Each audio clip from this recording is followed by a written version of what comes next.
Hello students, video शुरू करने से पहले प्लीज चैनल को लाइक, शेयर और सब्सक्राइब जरूर करें। एक इम्पॉर्टेंट इन्फॉर्मेशन, अगर आपको इस वीडियो के नोट्स चाहिए तो डिस्क्रिप्शन बॉक्स में दिया गया डाउनलोड लिंक चेक करें। Thank you. चलिए शुरू करते हैं। इस वीडियो में हम पढ़ेंगे MPCE 33 ऑर्गेनाइजेशनल डेवलपमेंट के प्रीवियस ईयर क्वेश्चन और most important questions with answers. ये क्वेश्चंस आपके एग्जाम के लिए बहुत इम्पोर्टेंट है। अगर आपने ये अच्छे से कर लिए तो एग्जाम निकलना पक्का है। Let's begin. Question 9, discuss the techniques used in mentoring. Question explanation. इस क्वेश्चन में हमें मेंटरिंग के टेक्निक्स बताने हैं जो मेंटी के ग्रोथ, लर्निंग और डेवलपमेंट में हेल्प करते हैं। हमें अलग अलग अप्रोचेस जैसे कोचिंग, काउंसलिंग, रोल मॉडलिंग और फीडबैक के बारे में लिखना है। आंसर। इंट्रोडक्शन। मेंटरिंग एक ऐसा रिलेशनशिप होता है जिसमें एक एक्सपीरियंस्ड पर्सन यानी मेंटर एक लेस एक्सपीरियंस्ड पर्सन यानी मेंटी को गाइड और सपोर्ट करता है। यह ऑर्गेनाइजेशनल डेवलपमेंट का एक इम्पॉर्टेंट पार्ट है जिससे एम्प्लॉयज की प्रोफेशनल और पर्सनल ग्रोथ होती है। इस प्रोसेस के थ्रू नॉलेज, एक्सपीरियंस और स्किल्स शेयर किए जाते हैं। अब हम देखेंगे मेंटरिंग के मेन टेक्निक्स कौन से हैं जो ऑर्गेनाइजेशन में होते हैं। Main body. 1. Coaching technique. Meaning. Coaching का मतलब होता है मेंटी को स्पेसिफिक स्किल्स और गोल्स अचीव करने के लिए सिस्टमैटिकली गाइड करना। प्रोसेस। मेंटर मेंटी के वीकनेसेस आइडेंटिफाई करके उन्हें इंप्रूव करने में मदद करता है। एग्जाम्पल, जैसे एक सीनियर मैनेजर अपने जूनियर को लीडरशिप या कम्युनिकेशन स्किल्स पे कोच करता है। पर्पस। शॉर्ट टर्म परफॉर्मेंस और स्किल इंप्रूवमेंट के लिए होती है। 2. Counselling technique. Meaning. Counselling mentee के इमोशनल और साइकोलॉजिकल इश्यूज पे फोकस करती है। प्रोसेस। मेंटर मेंटी की प्रॉब्लम्स सुनता है, उन्हें समझता है और प्रैक्टिकल सॉल्यूशन देता है। एग्जाम्पल, अगर मेंटी को वर्क स्ट्रेस हो या करियर डिसीजन में कंफ्यूजन हो तो मेंटर उससे काउंसलिंग करता है। पर्पस। इससे ट्रस्ट और कॉन्फिडेंस बिल्ड होता है। 3. Role modelling technique. मीनिंग। इसमें मेंटर अपने बिहेवियर और एटीट्यूड से एग्जाम्पल सेट करता है जिससे मेंटी सीखता है। प्रोसेस। मेंटी मेंटर के प्रोफेशनल स्टाइल, एथिक्स और लीडरशिप से इंस्पायर होता है। एग्जाम्पल, अगर मेंटर हमेशा टीम वर्क और इंटीग्रिटी दिखाता है तो मेंटी भी वो क्वालिटीज अडॉप्ट करता है। पर्पस। ऑब्जर्वेशन और इमिटेशन के जरिए लर्निंग होती है।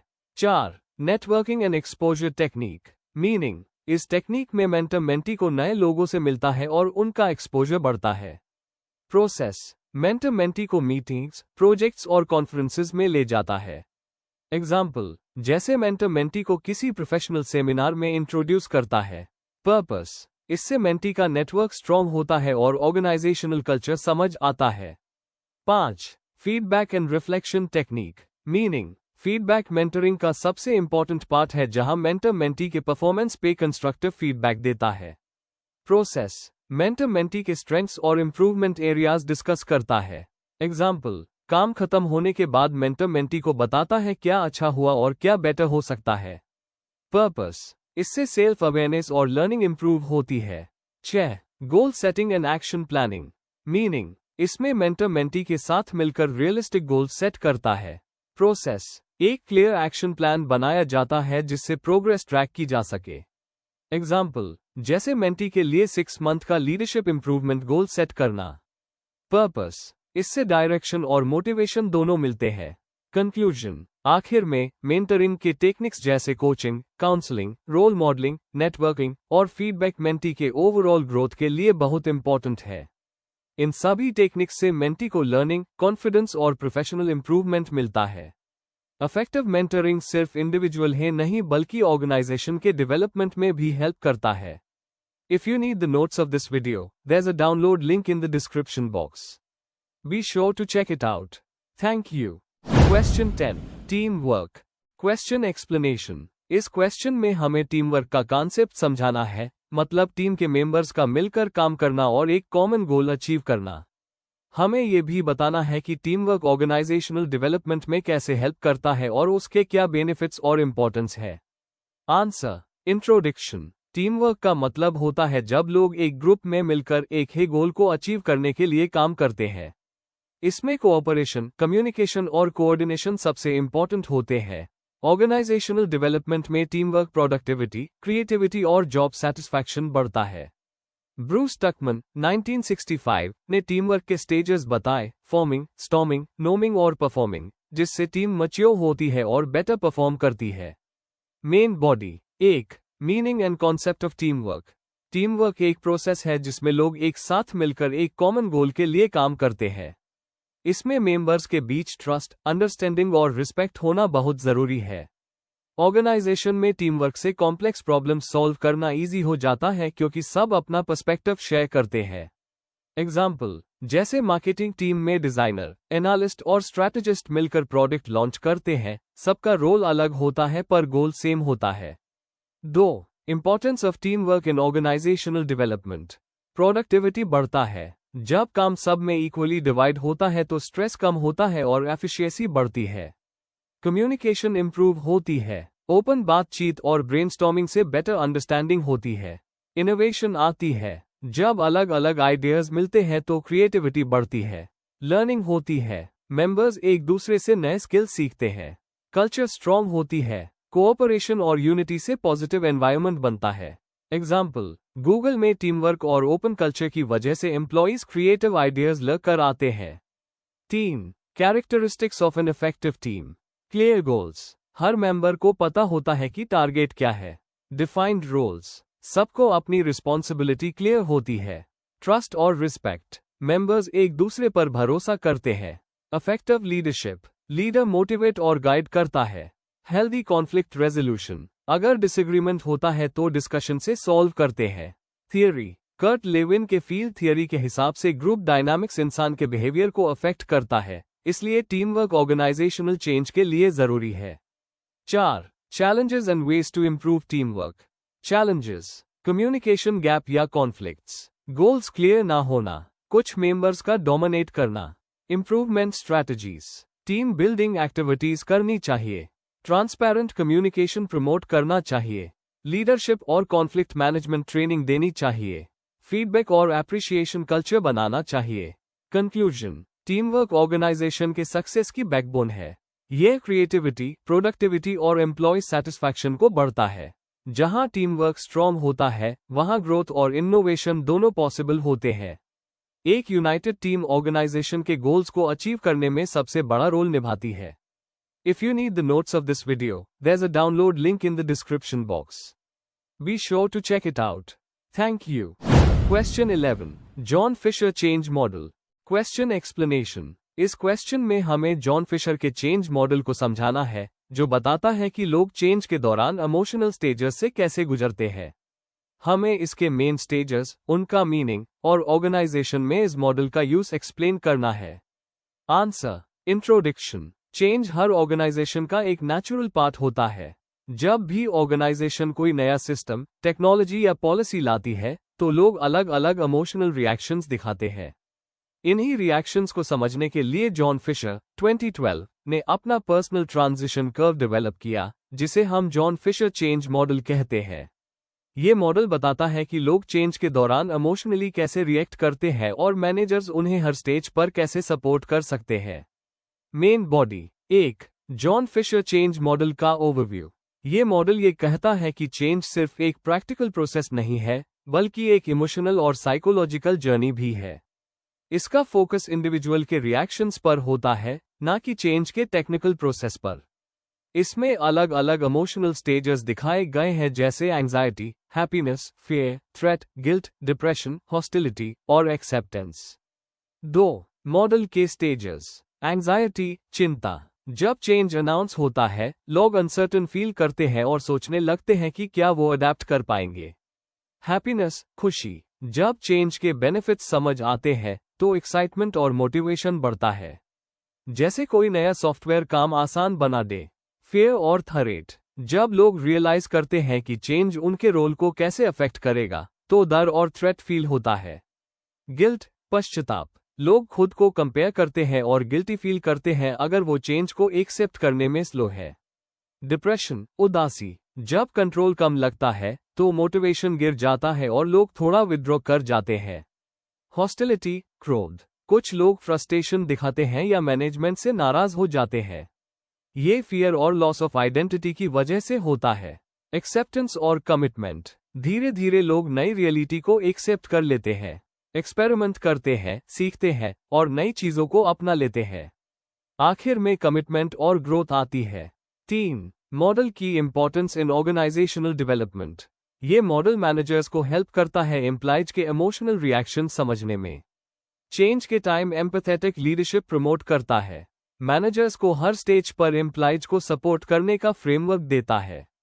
रेजिस्टेंस कम करता है और ट्रस्ट बढ़ता है। ट्रेनिंग और काउंसलिंग प्रोग्राम्स डिजाइन करने में मदद करता है। 4. Practical example. मान लीजिए एक कंपनी मैनुअल प्रोसेस से डिजिटल सिस्टम पर शिफ्ट कर रही है। पहले एम्प्लॉयज एंक्शियस होंगे, फिर होपफुल, फिर फियर फील करेंगे और आखिर में ट्रेनिंग के बाद एक्सेप्ट कर लेंगे। अगर मैनेजर जॉन फिशर के मॉडल को समझता है तो वो हर स्टेज पर राइट सपोर्ट दे सकता है। Conclusion. John Fisher change model एक वैल्यूएबल साइकोलॉजिकल टूल है जो हमें चेंज के ह्यूमन साइड को समझने में मदद करता है। ये बताता है कि चेंज सिर्फ सिस्टम का नहीं बल्कि इमोशंस का भी प्रोसेस है। अगर लीडर्स इस मॉडल को अपना लें तो वो चेंज को स्मूथली और पॉजिटिवली इंप्लीमेंट कर सकते हैं। If you need the notes of this video, there's a download link in the description box. Be sure to check it out. Thank you. Question 12. Cultural analysis. Question explanation. इस question में हमें cultural analysis का meaning और importance समझाना है। हमें बताना है कि ऑर्गेनाइजेशनल कल्चर किस तरह वैल्यूज, बिलीफ्स और नॉर्म्स के थ्रू ऑर्गेनाइजेशन के बिहेवियर को अफेक्ट करती है। साथ ही इसका रोल ऑर्गेनाइजेशनल डेवलपमेंट में कैसे होता है ये भी एक्सप्लेन करना है। आंसर। इंट्रोडक्शन। हर ऑर्गेनाइजेशन का अपना एक यूनिक कल्चर होता है जो उसके काम करने के तरीके, कम्युनिकेशन स्टाइल और डिसीजन मेकिंग को इन्फ्लुएंस करता है। कल्चरल एनालिसिस का मतलब होता है ऑर्गेनाइजेशन के कल्चर को सिस्टमैटिकली स्टडी करना, जिसमें एम्प्लॉयज के बिलीफ्स, वैल्यूज और डेली प्रैक्टिसेस समझे जाते हैं। इससे मैनेजर्स और कंसल्टेंट्स को ये समझने में मदद मिलती है कि ऑर्गेनाइजेशन की कल्चर उसके गोल्स को सपोर्ट कर रही है या रोक रही है। Main body. 1. Meaning and concept of cultural analysis. Cultural analysis का मतलब होता है ऑर्गेनाइजेशन के नॉर्म्स, वैल्यूज और बिलीफ्स को समझना जो लोगों के बिहेवियर को गाइड करते हैं। इस प्रोसेस के जरिए हम जान सकते हैं कि एम्प्लॉयज का माइंडसेट और काम करने का स्टाइल कल्चर से कैसे इन्फ्लुएंस होता है। जैसे अगर एक कंपनी इनोवेशन को वैल्यू करती है तो वहां क्रिएटिविटी और एक्सपेरिमेंटेशन को प्रमोट किया जाता है। 2. Importance of cultural analysis in organisational development. Organisational identity समझना ये बताता है कि ऑर्गेनाइजेशन का असली कैरेक्टर क्या है। Better communication. यह आइडेंटिफाई करता है कम्युनिकेशन बैरियर्स जो डिपार्टमेंट्स के बीच होते हैं। चेंज को सपोर्ट करना। कल्चरल एनालिसिस से हमें पता चलता है कि चेंज के दौरान रेजिस्टेंस कहां से आएगा। Employ engagement. कल्चर समझने से हम एम्प्लॉयज के गोल्स को ऑर्गेनाइजेशन के गोल्स से अलाइन कर सकते हैं। Healthy environment. पॉजिटिव कल्चर एक एथिकल और मोटिवेटेड वर्कप्लेस बनाता है।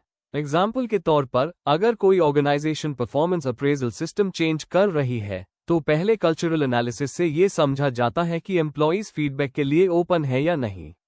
3. कंपोनेंट्स और levels of cultural analysis.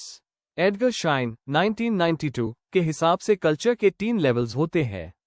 Artefacts. यह विजिबल चीजें होती हैं जैसे ड्रेस कोड, ऑफिस डिजाइन और रिचुअल्स। एस्पाउस्ड वैल्यूज। ये बिलीफ्स और स्ट्रैटेजीज होती है जो एम्प्लॉयज के डिसीजन मेकिंग को गाइड करती है। Basic assumptions. यह डीपली हेल्ड बिलीफ्स होते हैं जो बिहेवियर को अनकॉन्शियसली शेप करते हैं। इन लेवल्स को एनालाइज करके हम देख सकते हैं कि ऑर्गेनाइजेशन जो कहता है और जो करता है उसमें कितना गैप है। 4. Methods of conducting cultural analysis.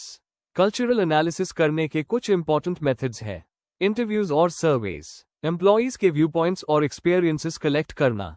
Observation. रोज के इंटरैक्शंस और वर्क प्रैक्टिसेस को देखना। Document analysis. कंपनी के पॉलिसीज और ऑफिशियल रिपोर्ट्स का स्टडी करना। Focus groups. ग्रुप डिस्कशन से शेयर्ड मीनिंग समझना। ये सब मेथड्स मिलकर एक कंप्लीट पिक्चर देते हैं ऑर्गेनाइजेशन के कल्चर की। 5. Application of cultural analysis in OD. Cultural analysis ओडा के डायग्नोसिस फेज में उस होता है ताकि कल्चर रिलेटेड प्रॉब्लम्स आइडेंटिफाई की जा सके। कंसल्टेंट्स इस एनालिसिस के बेसिस पर इंटरवेंशंस डिजाइन करते हैं जो एग्जिस्टिंग कल्चर के साथ मैच करते हैं। मर्जर्स और एक्विजिशंस में ये बहुत यूजफुल होता है ताकि कल्चरल कॉन्फ्लिक्ट्स अवॉइड किए जा सकें। लीडरशिप ट्रेनिंग, डाइवर्सिटी मैनेजमेंट और टीम बिल्डिंग में भी इसका उस होता है। कंक्लूजन, कल्चरल एनालिसिस एक इंपॉर्टेंट प्रोसेस है जो ऑर्गेनाइजेशन के वैल्यूज और बिलीफ्स को समझने में मदद करता है। इससे लीडर्स को कल्चर के स्ट्रेंथ्स और वीकनेसेस दोनों का पता चलता है। जब कल्चर को सही डायरेक्शन में डेवलप किया जाता है, तब ऑर्गेनाइजेशन ज्यादा प्रोडक्टिव, एथिकल और सक्सेसफुल होती है। Before we end, please like, share and subscribe the channel for more such study materials and one important information अगर आपको नोट्स चाहिए, तो डिस्क्रिप्शन बॉक्स में डाउनलोड लिंक दिया हुआ है। जरूर चेक करें। Thank you.